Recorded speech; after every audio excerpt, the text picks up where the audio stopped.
चरणों की छाप। एक नौजवान बाजार जा रहा था। आज उसके जीवन की पहली कमाई यानी उसकी पहली तनख्वाह आई थी। वह अपनी पहली कमाई से अपनी माँ के लिए चप्पल खरीदना चाहता था। एक अच्छी सी चप्पल की दुकान देखकर वो उसके अंदर गया। दुकान वाले से कहा, सेठ जी, लेडीज़ के लिए एक अच्छी सी चप्पल दिखाइए। दुकान वाले ने नौजवान से चप्पल का नाप पूछा। नौजवान बोला, उसे पैरों का नाप तो नहीं पता, लेकिन उसके पास उसके माँ के पैरों की एक छाप है। और पूछा, क्या वह इस छाप को देखकर उसके हिसाब से सही चप्पल दे सकते हैं या नहीं। दुकान वाला नौजवान की बातें सुनकर हैरान हो गया। दुकान वाले ने कहा, हमने कभी भी इस तरह छाप के हिसाब से चप्पल नहीं बेची हैं, और भला कोई छाप दिखाकर चप्पल क्यों खरीदेगा। तुम खुद ही अपनी माँ को यहाँ लेकर आओ और उनके पैरों का नाप दे दो। नौजवान ने कहा, वह शहर में रहता है और उसकी माँ बहुत दूर गाँव में। उसकी माँ ने जीवन में कभी चप्पलें नहीं पहनी, फिर भी उसने बहुत मेहनत करके मुझे पढ़ाया लिखाया और इस काबिल बनाया कि मैं अच्छी नौकरी कर सकूं।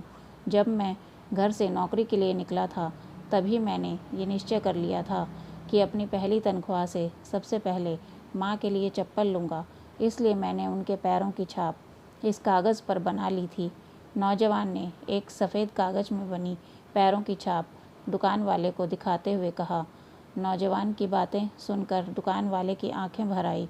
उसने अपने तजुर्बे के हिसाब से छाप को देखकर सही माप की चप्पल उस नौजवान को दे दी। दुकान वाले ने एक और चप्पल उसी माप की उस नौजवान को देते हुए कहा कि अगर माँ की चप्पलें टूट जाएं तो यह दूसरी चप्पलें दूसरे बेटे की तरफ से उन्हें दे देना। नौजवान भावुक हो गया। उसने चप्पल के पैसे चुकाए और चप्पल के दोनों जोड़े लेकर जाने लगा। तभी पीछे से दुकानदार ने नौजवान को रोकते हुए पूछा कि क्या वह अपने कागज़ में बनी पैरों की छाप दुकानदार को दे सकता है। नौजवान दुकानदार को अपनी माँ के पैरों की छाप वाला कागज़ देकर वहाँ से चला गया। दुकानदार ने छाप वाला कागज़ अपने दुकान में बने देवघर में रख दिया। सभी कर्मचारी यह देखकर हैरान थे। उन्होंने दुकानदार से पूछा कि उन्होंने किसी महिला की पैरों की छाप को भगवान के मंदिर में क्यों रखा। दुकानदार ने कहा, यह किसी साधारण महिला के पैरों की छाप नहीं है, यह एक बहुत ही महान माँ के पैरों की छाप है, जिसने इस नौजवान का इतने अच्छे संस्कारों से पालन पोषण किया है।